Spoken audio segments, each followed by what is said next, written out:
start drawing.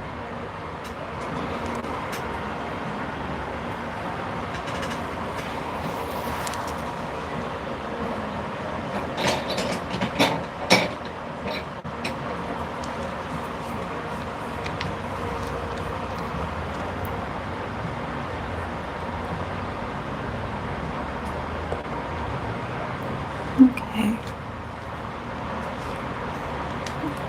I haven't been able to draw in a long time, or just this whole week.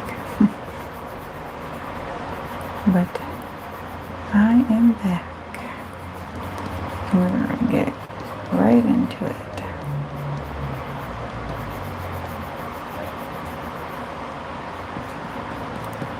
So I've been super busy with my other job. If you're wondering what I do, I work at a funeral home and I am the office manager. And it's been crazy busy as usual, so I have to make time to draw now. Don't always get the chance. So I am making it happen. And if you have any questions, let me know. If I need to speak up a little bit more too, just holler at me. I'm trying to speak quietly because you can hear me talk in the funeral home, so I'm trying to be quiet. But I've got a few minutes this afternoon to do my other job, which this is I wish this was my primary job, but not right now. But I know I'll always get to do this throughout the rest of my life, even if I don't work at the funeral home the rest of my life. But it's my husband's business, and I'm helping them grow the business right now, so that's where I'm at. But I'm lucky enough that I can still do my art business, just not as often as I used to. But I really like going live on here because it's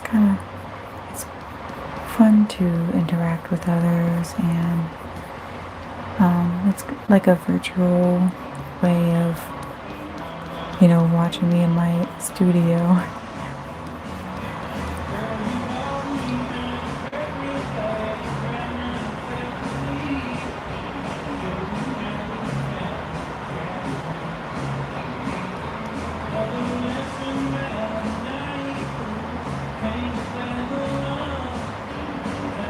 Just hold on a minute.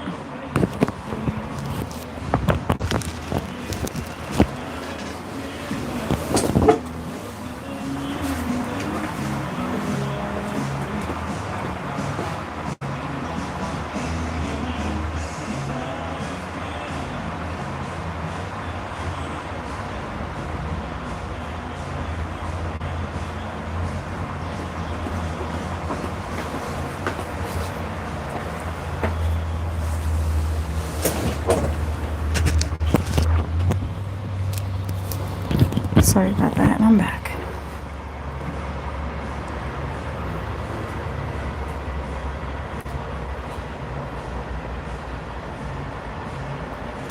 But yeah, if you've got any questions, let me know. I think I need to make this a little bit more red. But I've always wanted to have a art studio in a place where there's a bunch of small shops that you walk through and whatnot, and not necessarily a big town, but a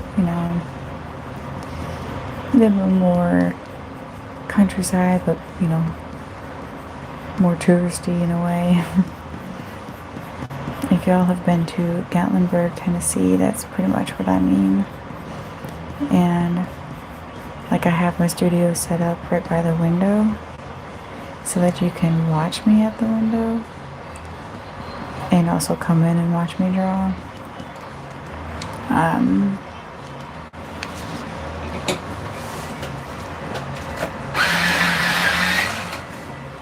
Just places like that, I think that would be so much fun to do. Maybe one day when I'm old or whatever, I'll have something like that. But I know I'll always be drawing no matter where I am or what I do in life. It's my go-to. I love drawing animals. I've got such a big collection going on, but most of them are just sitting in a drawer. So I need to do something about that. I need to buy like a portfolio at least, so I can have that easy for people to look at.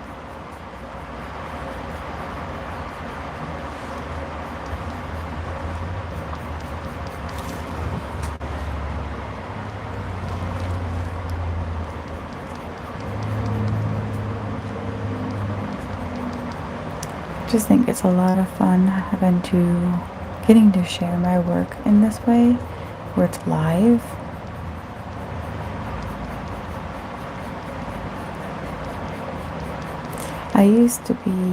I'm still very much an introvert, but I'm finding it very fun in a way, and motivating to share my work with others. Like I sell my art at local farmers markets and events and whatnot, and it's just really fun to interact with other people and share experiences. And yeah, I talk about my work a lot, but I also get to hear their stories and see where their level is at. Like, are they an artist, or it's fun when they share their work with me. I know I've heard some people complain like, oh, they just really like to share their work whenever they see mine. I'm like, yeah, that's because they are so inspired by seeing other artists that they want to share their work too. Like, it's encouragement. I don't like that negativity. And I can be a negative person, but I think it's nice that people feel comfortable enough with me to share their work, because there are some artists that are way uncomfortable with that. And they don't really feel like their work is worth sharing. But I like to encourage that. And I have a Facebook group that I created about a year ago, and it's just been blowing up with people's art. And they're sharing it and they're asking questions, and I'm just in awe with the amount of people that actually have some really good talent and that are actually using colored pencils too.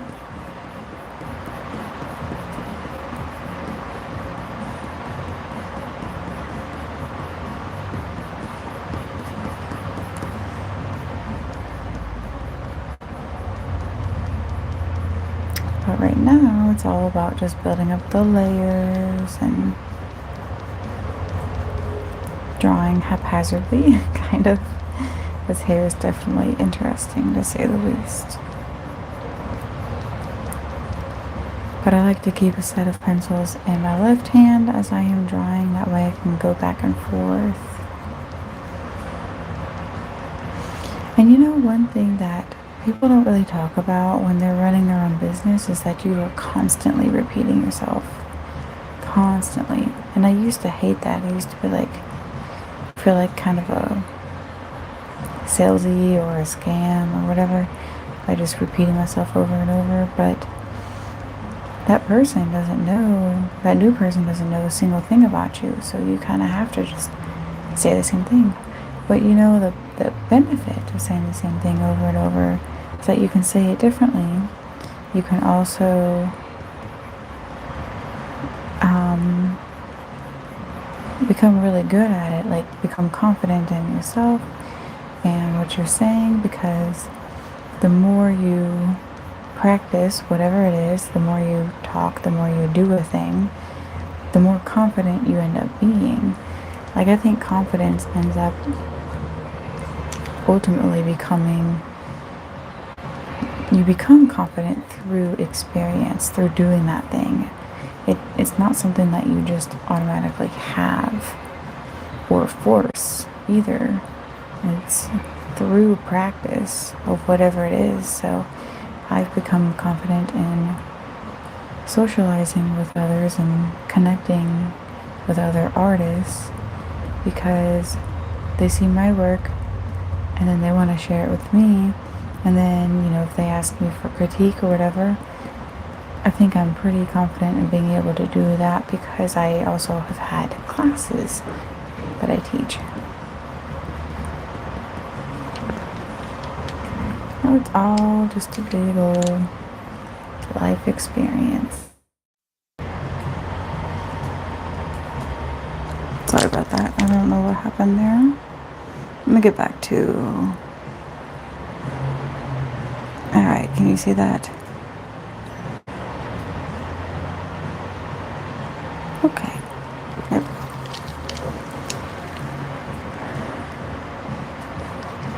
But as I was saying, the more you practice, the more you become actually confident in that thing. So right now I'm using a mossy green color because there's a lot of actual green tones in this portrait. You'd be surprised, but this is a raw umber color pencil.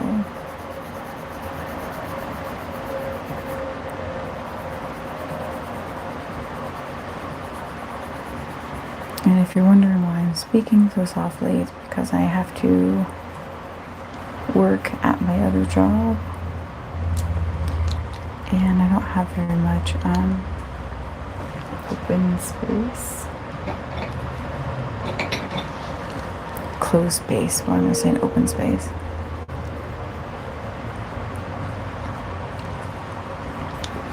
Right, I'm just trying to connect this with a lighter raw umber.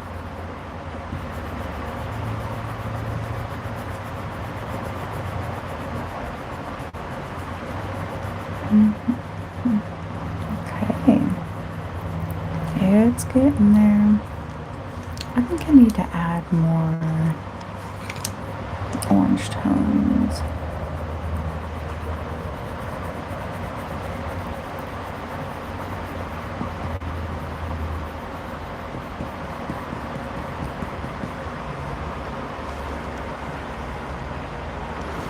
Let me know if you have any questions too.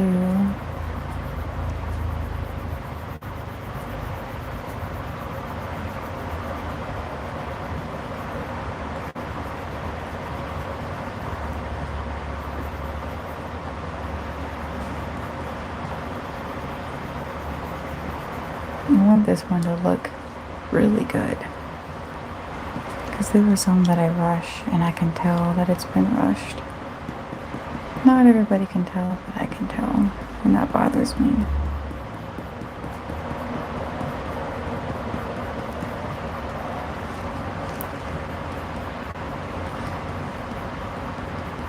I'm curious. I draw mostly animals. What is your favorite animal? I know you all have one, so don't skip out on me and say I don't have one.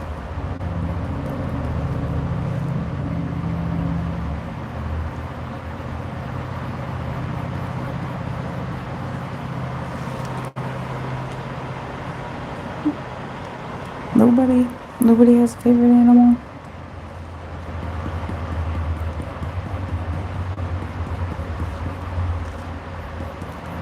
Mine, I like birds.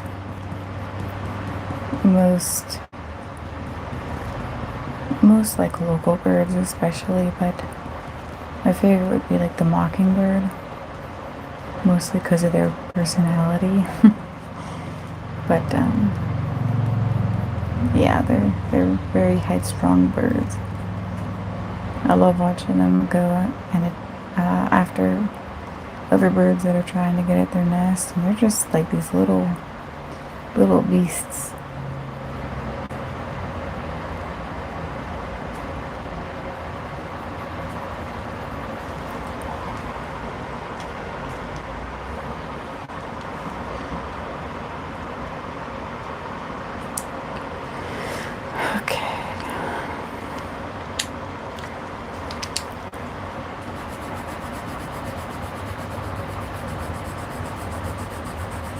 Right now I'm just burnishing with the raw umber color pencil.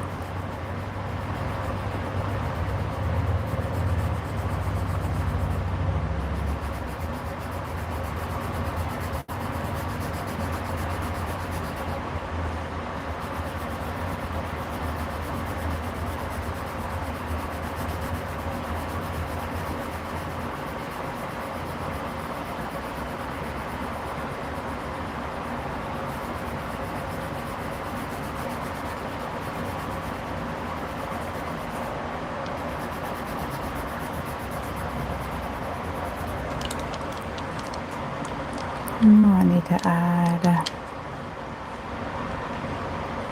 I don't know. I mean, there's so many different colors going on.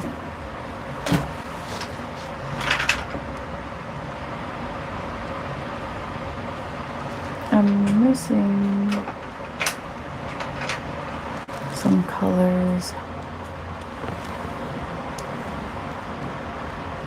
French gray. Kind of has like a purple tone to it.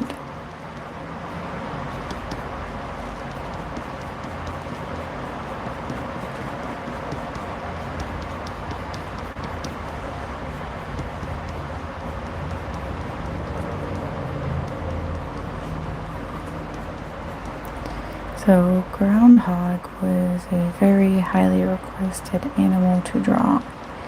So that's why I'm drawing this one, and then when I'm done with this, I'm going to do a Highland cow.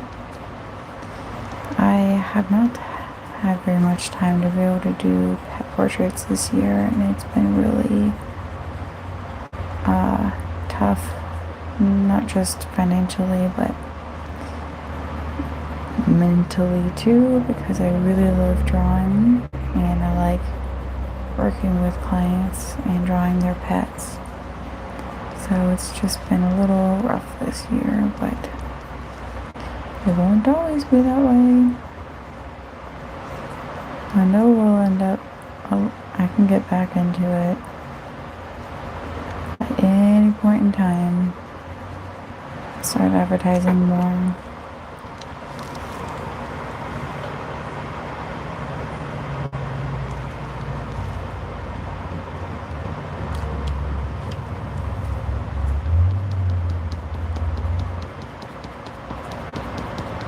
So I'm drawing really short, strong strokes.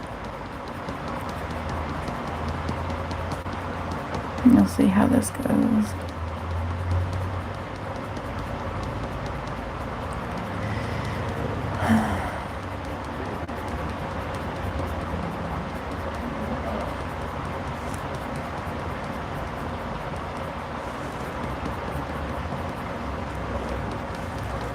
You guys enjoying it so far? I don't even know if y'all are actually listening. If you are, give me a thumbs up.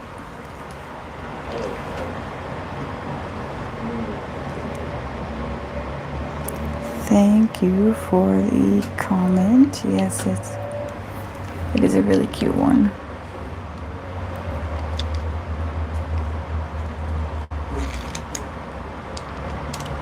Alright, I'm gonna get right into the black.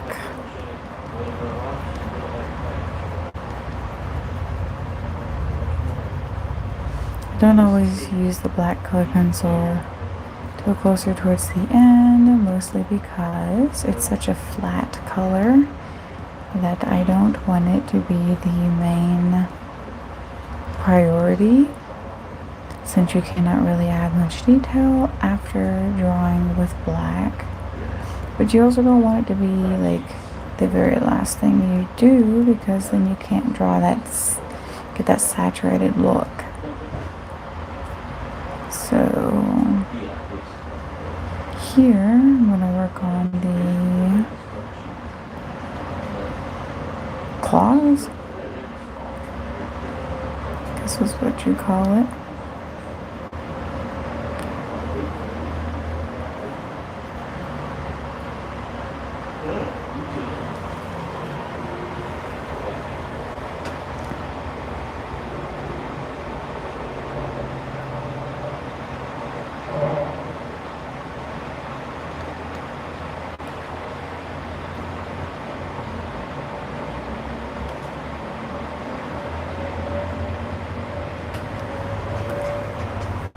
Hey, I'm glad you guys are sticking it out. I know this is a drawing is just a very long process, but some people like watching it live,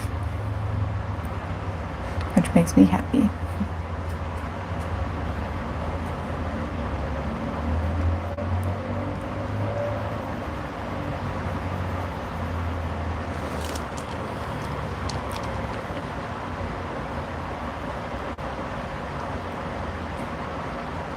Gotta get that claw. And that one too. You know, the one thing that I hope never happens is that I end up completely burning out of drawing and never do it again. Last year, I got really close to burning out, and mostly because, well, there were several factors involved. One was we had to move, the other was I was pregnant, and the other one was that I was helping start my husband's business. So there were many factors that was causing me to burn out because I couldn't draw very much, and when I did, I was already exhausted. And if you've ever been pregnant, you know, like, your hormones are so out of whack, and it's just, everything's exhausting. Everything. But I stuck it out, and this year I have a lot more motivation and more excitement.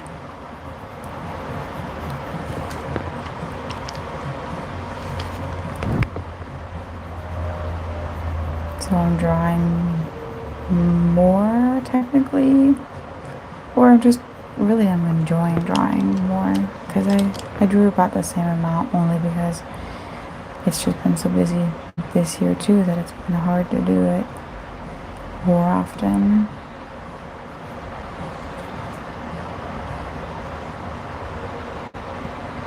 I just gotta get that detail in there.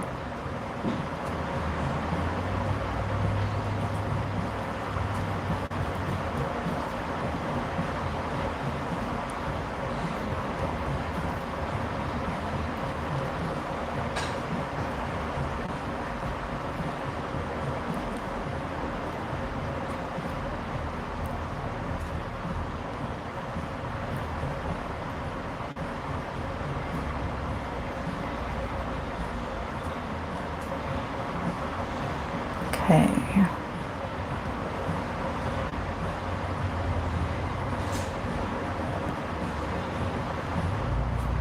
That's something.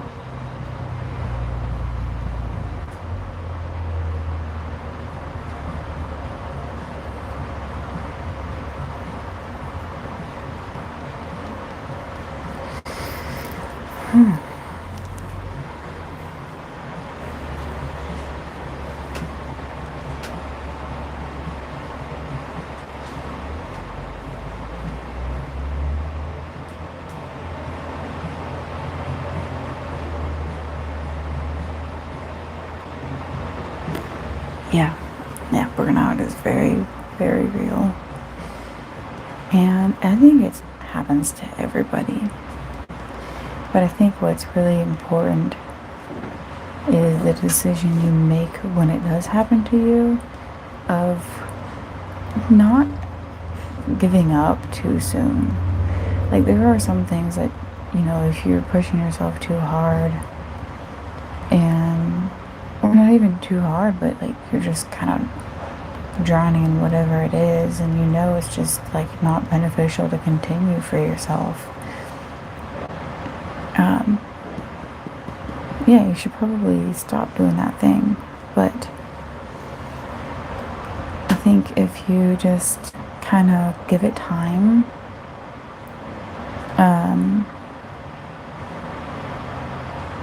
get through, not even push through, but just have faith that things will change and it'll get better, even as you're doing the same thing.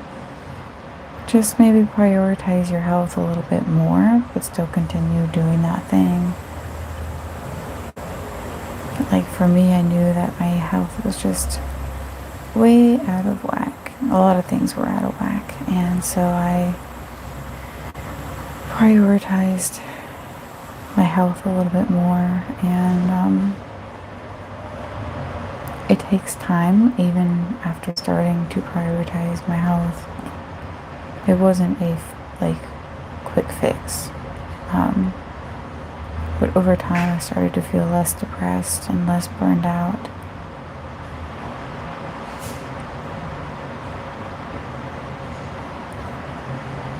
So you just gotta trust.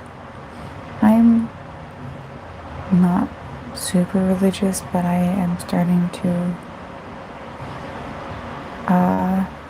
believe in a higher being more so than ever before, and you really gotta trust in God and that He knows what He's doing, or higher being, period, and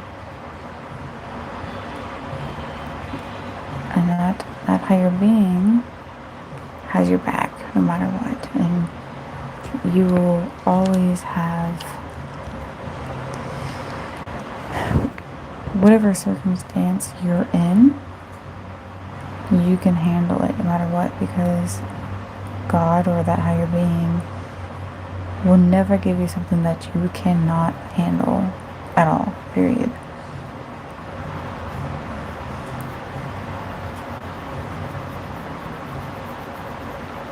I've gone through a lot of different things in my life, and that's when I realized that I can go through a lot. I can go to hell and back, so long as I know that I am,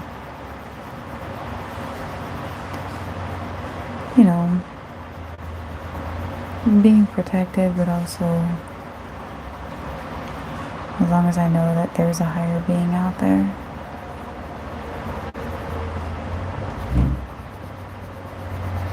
I know it's very controversial these days about religion, but that is my experience.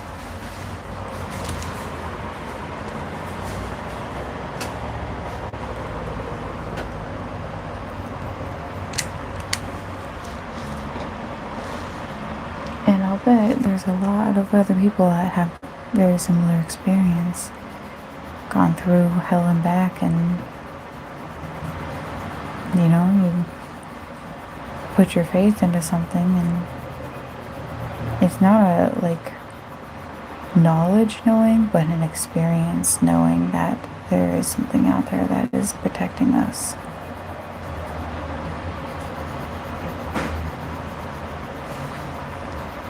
And there's a certain level of comfort in that knowledge.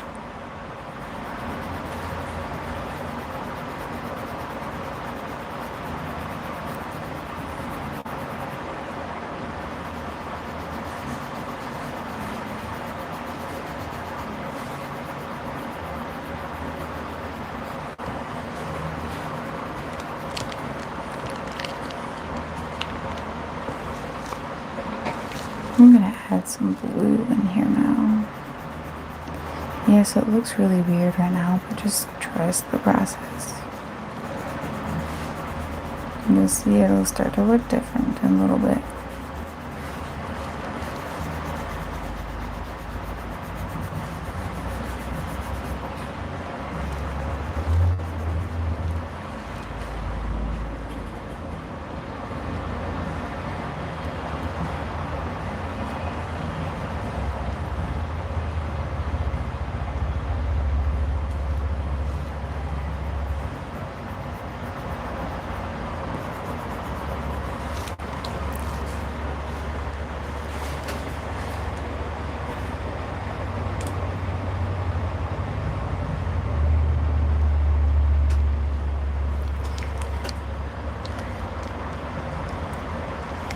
Yeah, thank you. It's been a long journey. Been drawing for 7 years now, and it feels like it's just flown by. It's crazy how long, but yet fast it's been. And for the first 4 years, I was just so focused into it and became obsessed with drawing and running a business and whatnot. And I had a kid that I feel like I didn't prioritize as much as I should have. I prioritized the business because this is what got me out of my depression. Really, drawing was. And I hate to say that, but I had postpartum depression and it did not recover very fast. Ooh, that was an ant.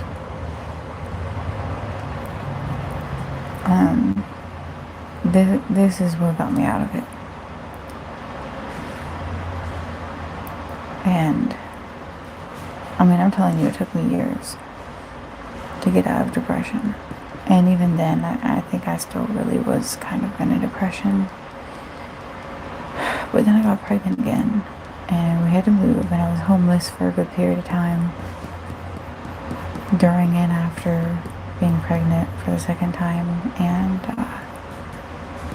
this is my grounding. This and family was my grounding.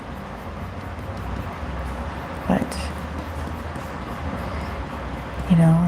just because you feel like crap in the moment doesn't mean that thing that you're doing is making you feel that way. You gotta have patience, and have some discernment too. Okay, so there's a reason you're feeling this way, and know that it won't always be this way.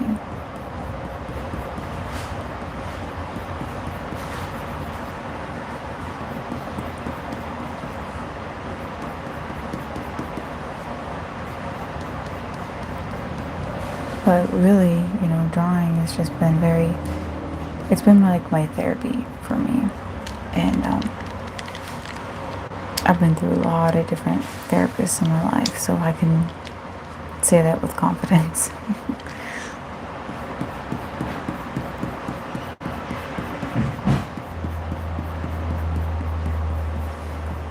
This has been more helpful than actual therapy has been.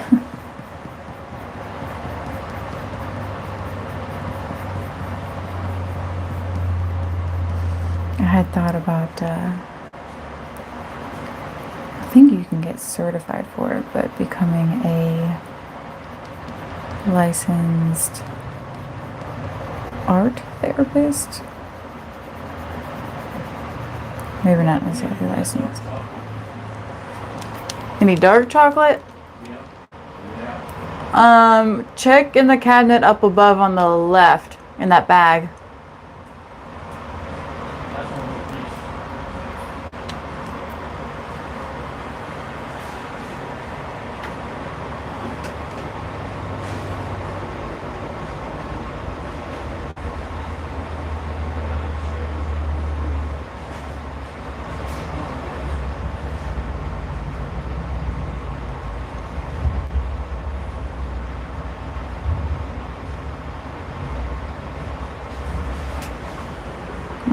Yeah. Yeah, postpartum is very depressing. And I feel like a lot of people a lot of moms out there don't talk about it or seek help. I didn't, especially with my first. Yeah, I had postpartum with my second, but it wasn't nearly as bad. It was just, I don't know, it took me about a year to get out of the funk. Right now, I wouldn't say I have postpartum now. And I think there's many factors to that. I have a job now that's, for one, distracting, but also gives me more confidence in myself. I'm not good at being a stay-at-home mom. It's just not in it. It's not for me. There are some people who love it, but it was never the thing for me. And I hate to say that because of my first son. I feel like I didn't give him enough real one-on-one attention, even though I had all the time in the world for it.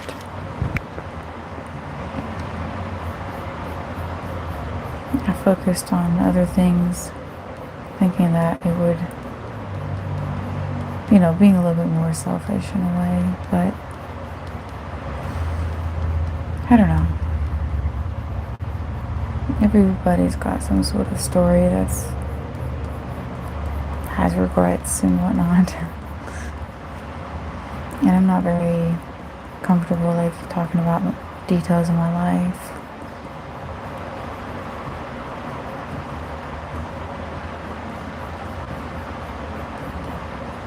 But people like listening to personal stories, don't they? I know I do. I think that's how we can all kind of relate in a way, is through our personal stories. The real stuff that happens in life.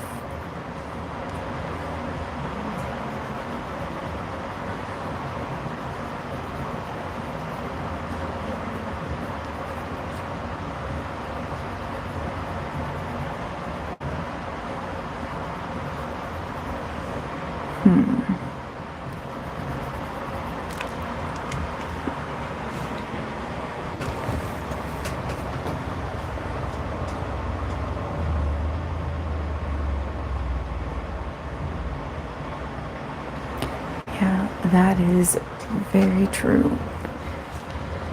I've learned that too, is, I can't be so hard on myself because I can only meet myself where I'm at, I didn't know any better at the time, and that's not an excuse, it's the truth. I didn't know that I was so depressed like that. I didn't know that I wasn't giving my son more one-on-one time.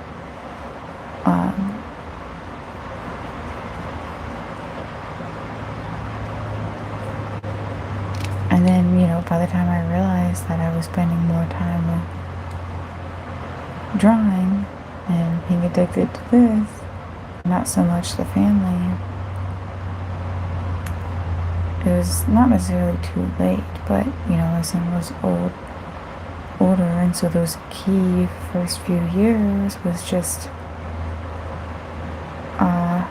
a different, much harder memory for him. He's just a kid that had so much energy. It was very hard for me to let go of control because he was somebody who you couldn't discipline, really. And instead of letting him be himself, I tried to control him, and we still have a good relationship now, for sure, but I know he has some attachment problems because of me. But like you said, we only do what we know at the time. And that's just the way it is. And now with my second son, it's so much better because I'm, enjoying my time with him and letting him be himself. But I'm also, creating new memories with my first son, with both of them together. So,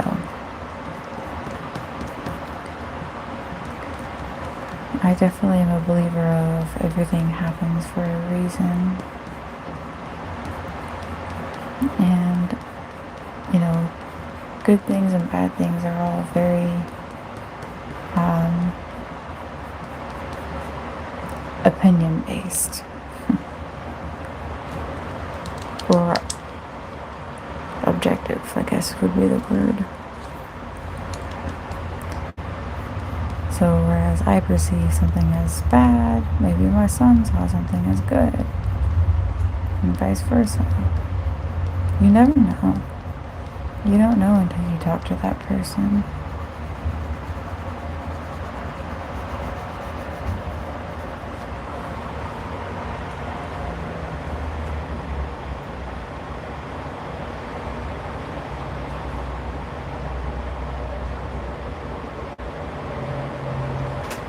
Yeah, that's for sure. I have a very hard time being empathetic with my past self. I'm very, very critical of myself, and the more critical I am of myself, the more critical I am of people too, if that makes any sense, like projection in a way. And it's just not fair. It's not fair to others. You gotta be nice to yourself so you can be nice to others. Just how it goes. I'm definitely learning that now, is confidence, self-esteem in myself. I feel like an asshole half the time, but I also, I think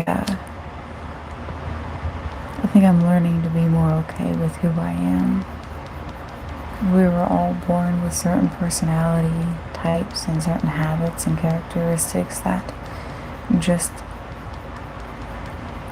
make you who you are, and you can't necessarily control that. And yeah, you're gonna judge yourself on some of those things, but that's just who you are. And if you can try to change it, then try to change it if that's what you want. But you also got to learn to let go of that judgment first. And once you let go of the judgment, that's when, usually when you end up changing, that habit will change, or that character part about you will change. The less judgmental you become.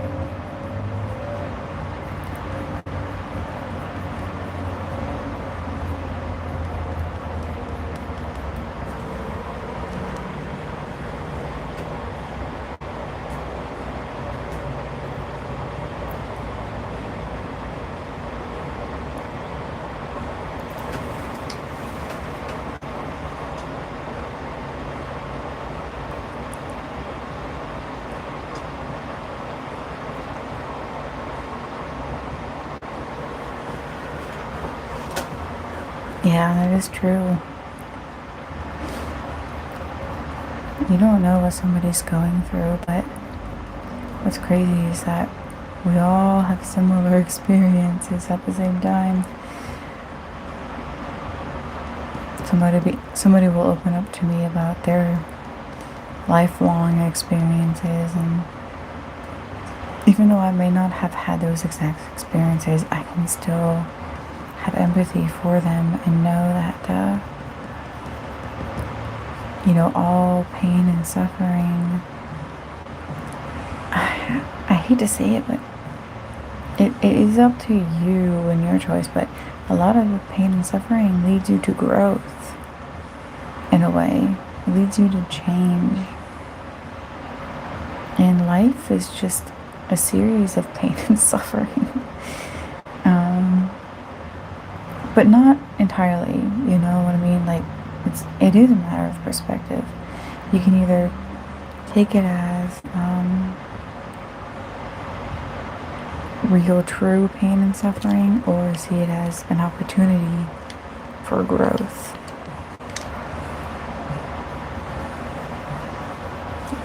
Life lessons in a way.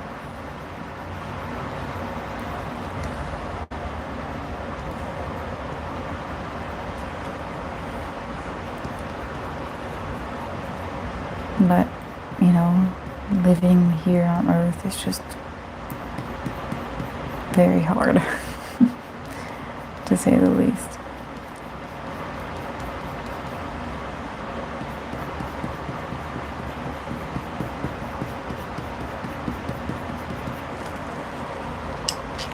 You can't escape being imperfect.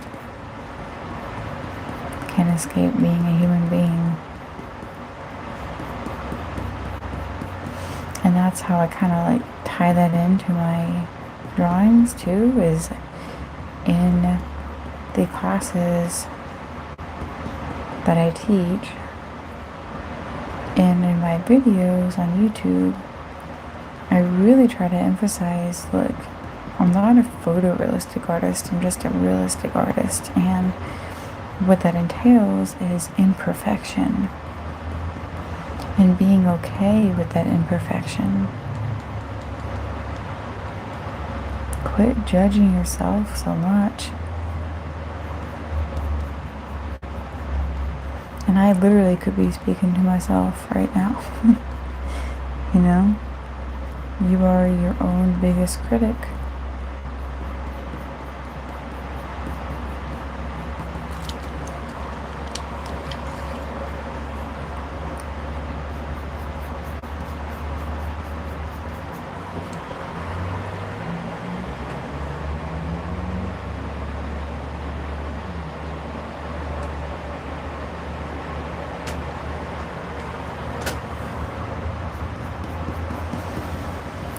I just hope that, you know, I can encourage other aspiring artists or continuing artists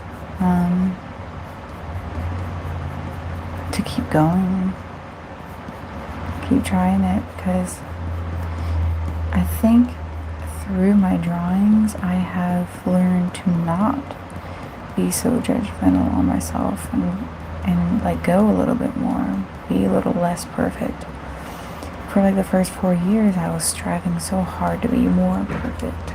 And yeah, my business was growing and whatnot, but I also was throwing away other things in my life, like spending more time with my family. When you become obsessed with something, it's like tunnel vision, and you forget to see reality.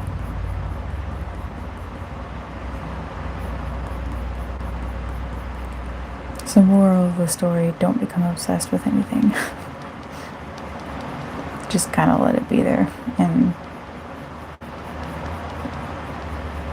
learn to be consistent with whatever it is, because I used to kind of get like a high in a way, like that's the best way I can explain it, of drawing.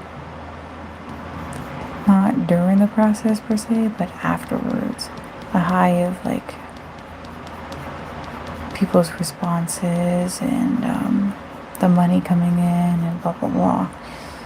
And that's when I realized, oh, my motivation to do this is messed up. You know?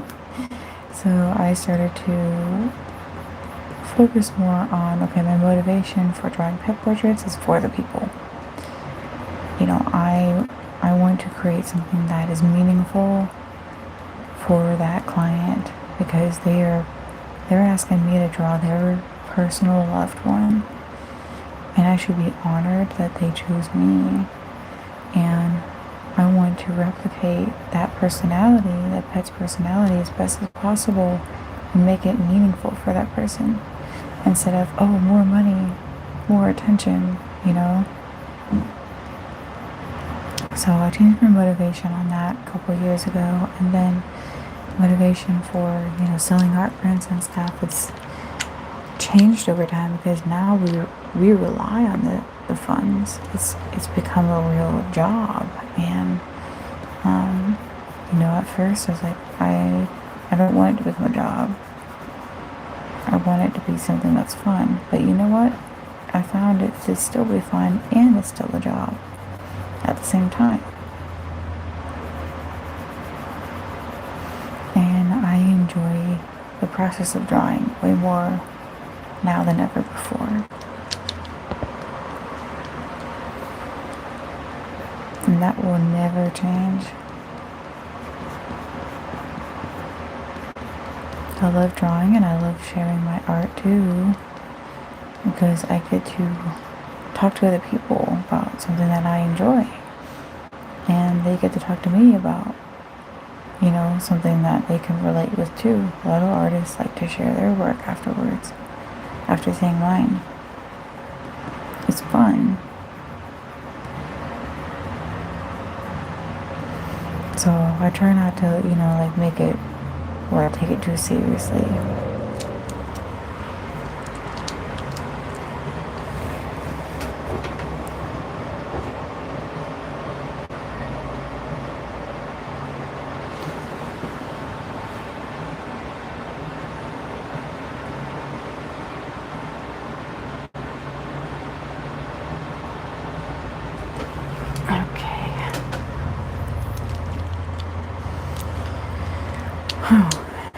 Let's do a little bit more orange.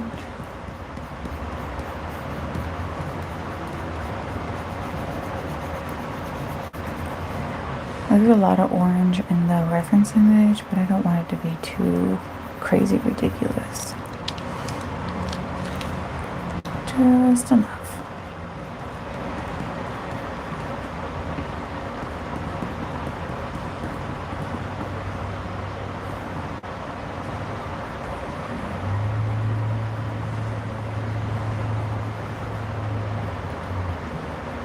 Well, now I'm kind of like, I don't know, I just went down a giant rabbit hole. But I'm definitely more of a deep, what do you call that? I like small talk, but I also like talking about more serious things. I think that's what really, I do think small talk is a really good way of connecting with people, especially for your first interaction.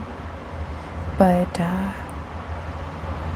what is really fun is to, you start having that small talk, and then you end up in more of a deeper conversation with that person. You're like, wow, this person actually is a real human being who thinks and is trying to understand the world just as I am. So there's one level of connection and then a whole nother level of connection. And I think both are important. A lot of people scoff at small talk, but I have found that small talk is actually really, really important. Especially learning how to have small talk is really important. That's how people first greet one another and interact. And if you're just there no, let's go deep dive into this thing and that thing right away, it's just like, okay, wait, I don't even know you. First we need to kind of get to know one another. I don't know, that's just my thoughts on it.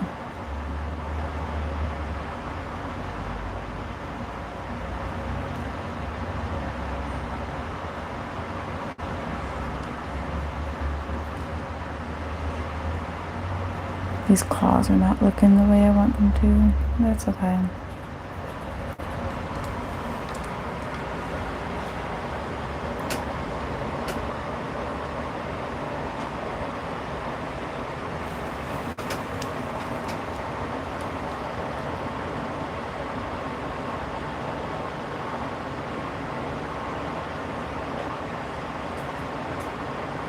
Oh, fox squirrels. Yeah, I've seen those before. In pictures, not in person. But yeah, they have a lot more orange to them. And I'd say, in a way, groundhogs do have quite a bit of orange, depending on the lighting. So, I'll say this groundhog was in golden light.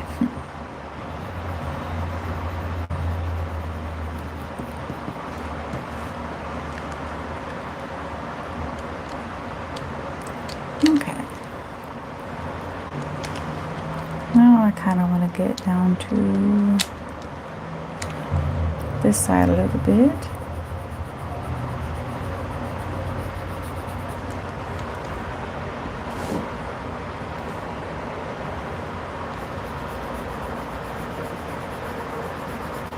If you're still here, give me a thumbs up. I know it's a really long live video, but if you've made it this far, I know that you really enjoy random talking and watching me draw.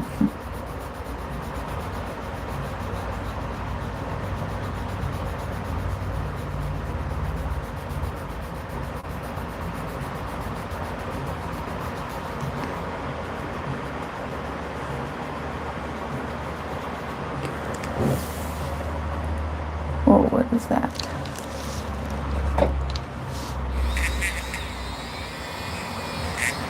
I hate when I get some of the wax blowing.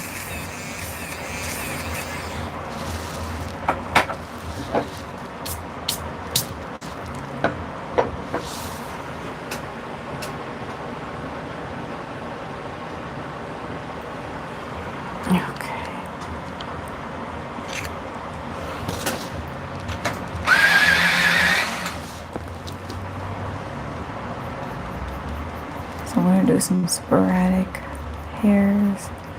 This part's really, really important because the direction of the hair changes quite a bit. So it's a little bit more filled in up here.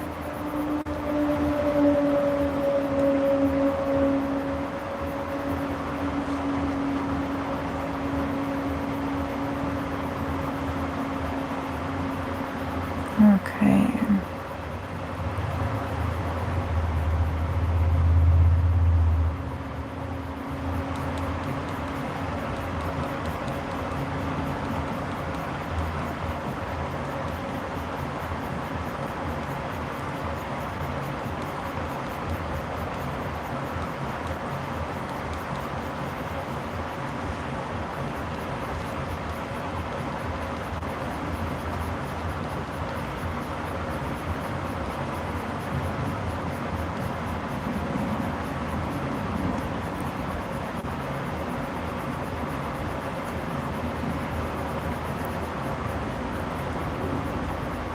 I'm hoping that looks good. Not right now, but will look good in the future. Look like it's in the right spot.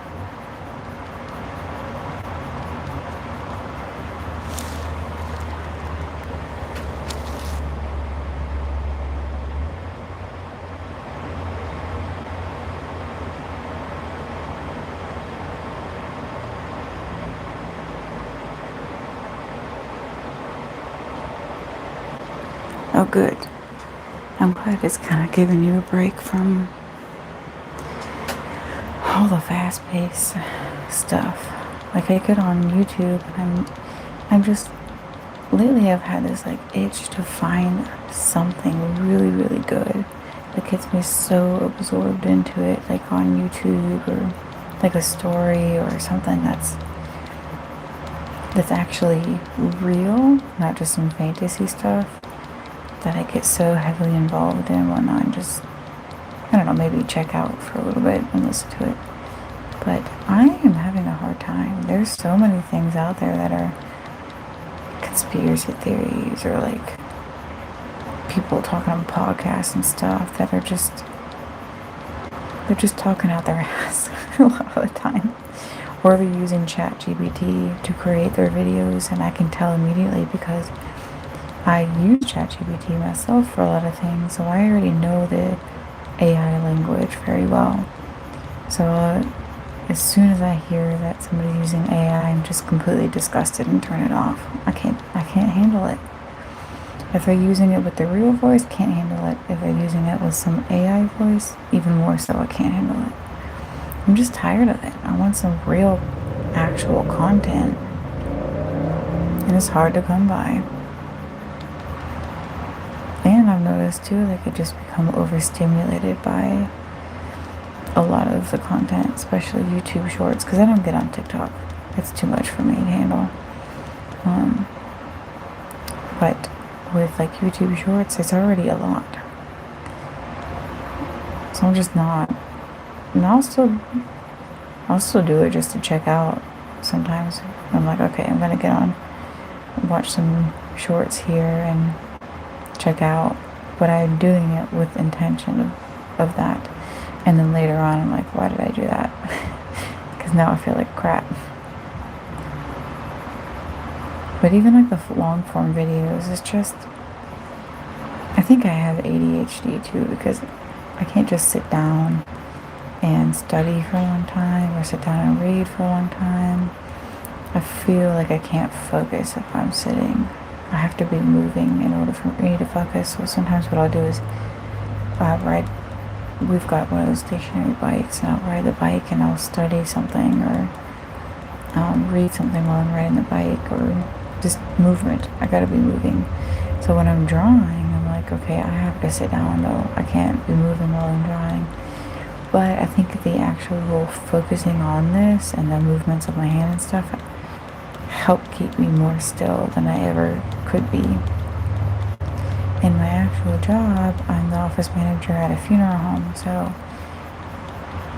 I've got an office, but what I do is I don't sit in a chair very much. I'm actually standing a lot, so I'm like fidgeting, moving around a lot. So it helps, but man, it just drives me crazy when I have to like stay at the computer for a long time. Gotta be moving.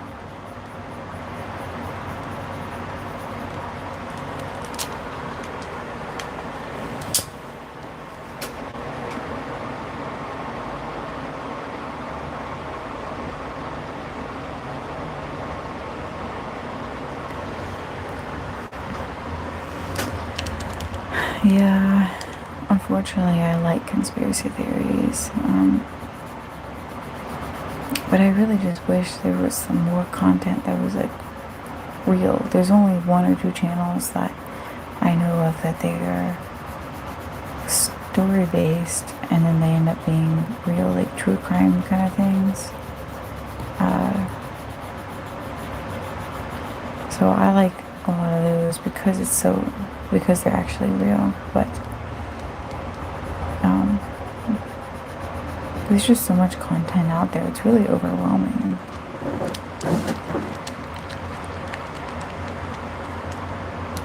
Sometimes I just have to shut off everything and just stay with my thoughts instead. But then my thoughts drive me crazy too, so sometimes I have to find something to distract myself. I drive myself crazy just as much as other people drive me crazy. This never-ending cycle.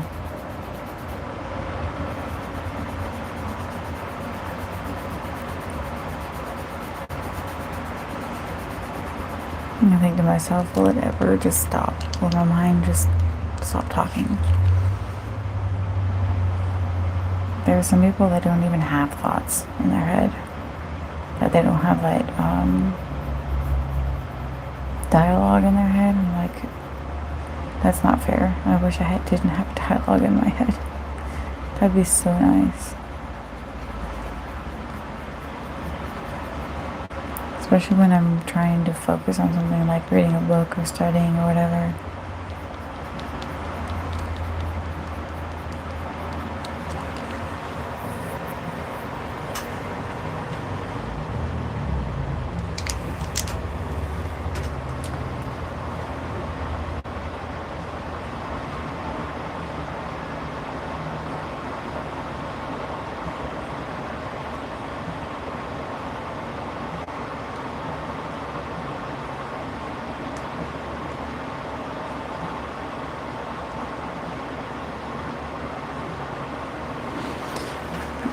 Yeah. So I'm glad I'm not the only one that feels that way about the AI. And I'm glad I'm not the only one that has ADHD. I know a lot of people have it. More and more people are becoming diagnosed with it. It's like, what's happening to this generation? What is happening to this world?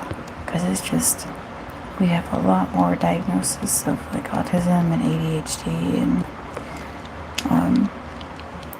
I kind of feel like humans are just outgrowing certain things that used to work but isn't now as much. And I really hope that the AI content will go away. I really, really do, because it doesn't feel genuine. I think what's going to happen is that there's going to be so much fake content out there that things will start to crash in a way, like social media and whatnot. People are going to start to get fed up with it, or they will not know any better and just move along with it, and we'll kind of have this split of people that are like fed up with it and can't stand it anymore and rebel, or just cut ties with social media. And then there will be some that are just so heavily involved they merge with that like AI with themselves and stuff, and they don't even become like a normal human being anymore.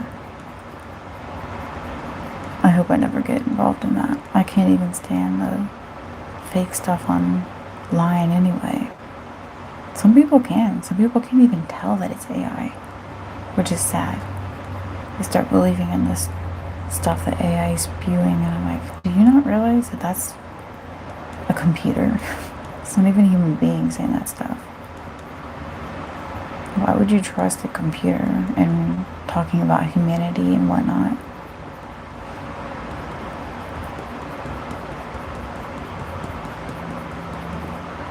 That's why I like just sticking with my art. I'm just gonna be art focused, and even though I'm not very big on YouTube, I kind of wish I had like joined the YouTube community before AI was around. I do think that's hindering my views.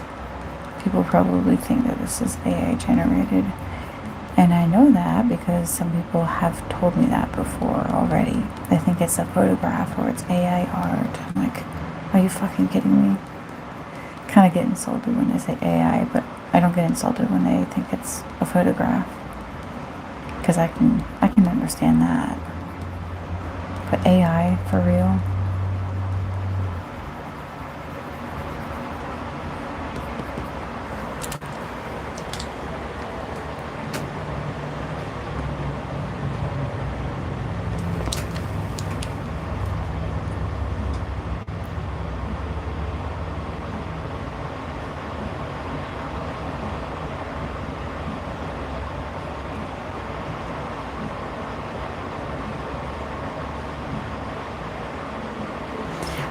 Yeah, I do think it's very interesting, the level of consciousness that people have. You know, some people are really, really smart, and the things that they come up with or understand, I'm like, how in the world is that even possible? And then there are others that are just like, they don't even have a second gear. They're just, I don't even know how to explain it. They're just like mirror what's in front of them and don't even think for themselves or nothing, and they just believe everything that's being told to them.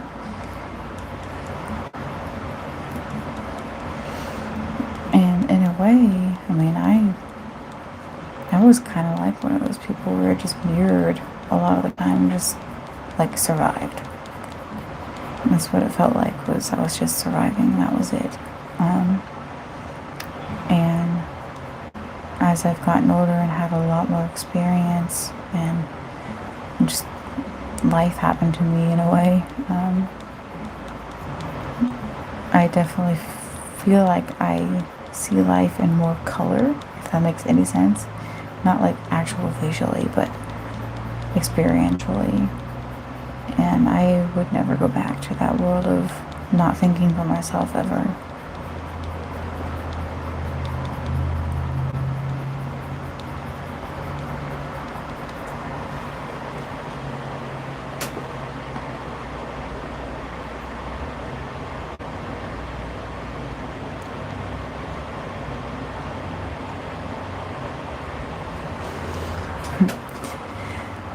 Yeah, this is very, very, very soothing to not just watch but also do. That's why I keep doing it, because I love the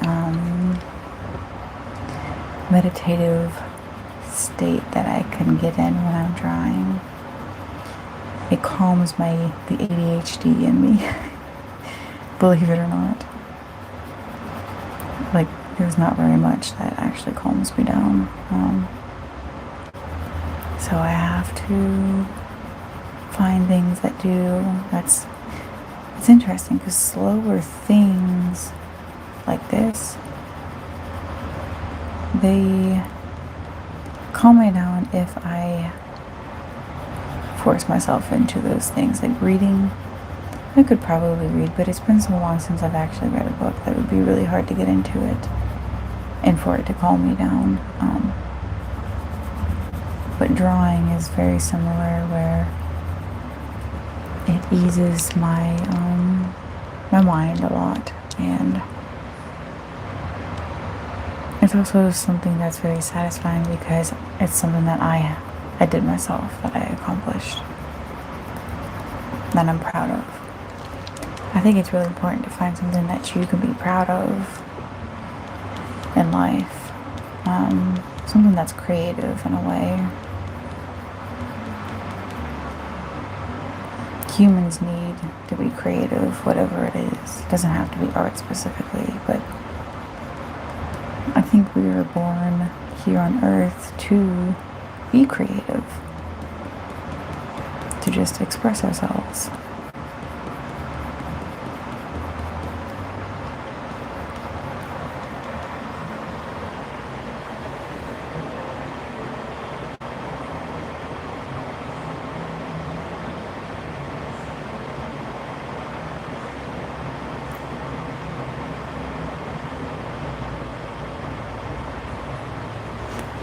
Oh, I definitely agree with that. If they weren't encouraged as a kid, it's way, way, way, way harder to learn that as an adult.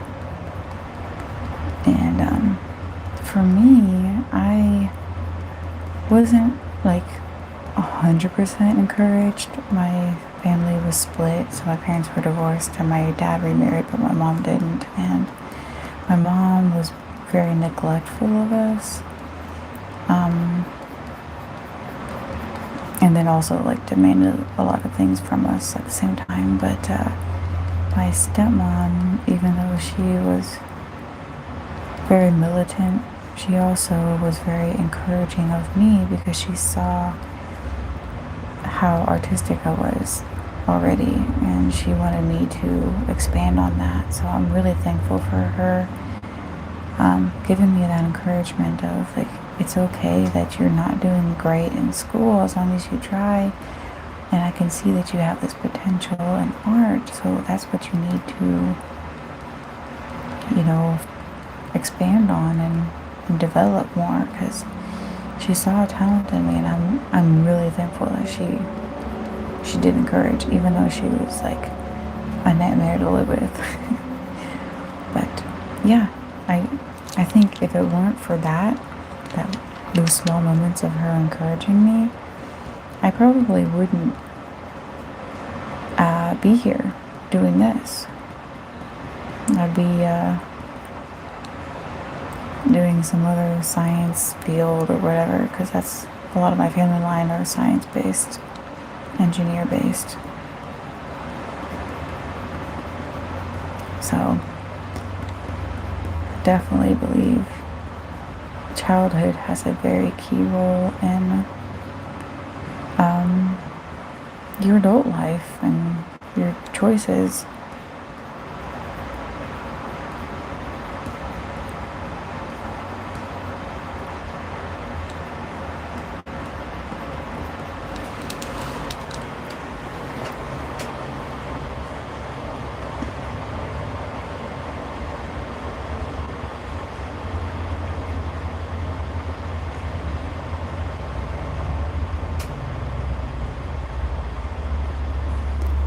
Lots of folks think you can't eat art.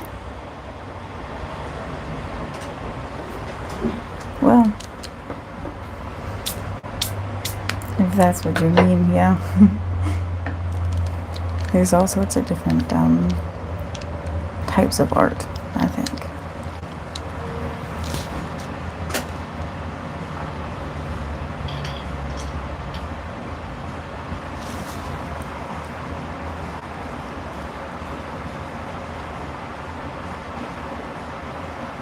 Very purple.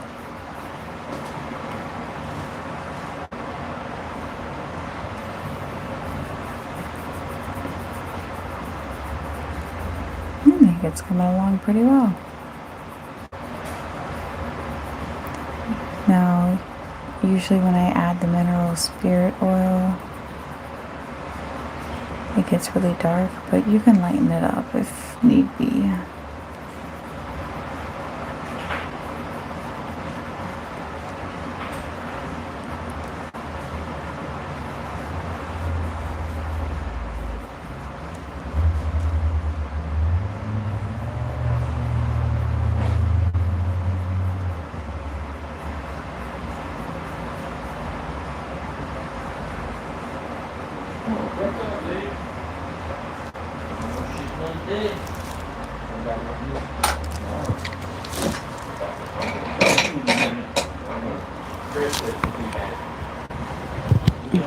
Hold on a minute.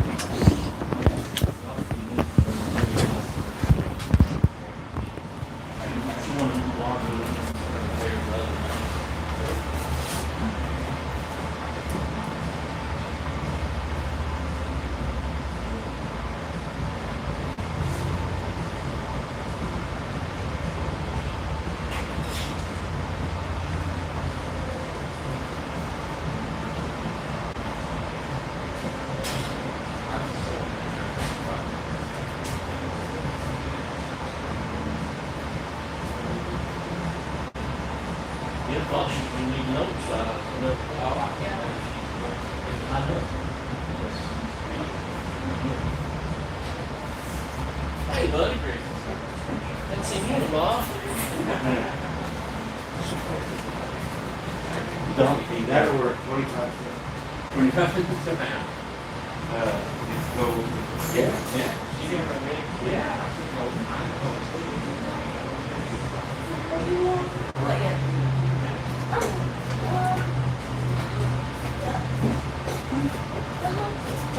Funky stuff. Yeah, just a minute. I got to turn off all the stuff. Hey, don't do that. No, yeah. No.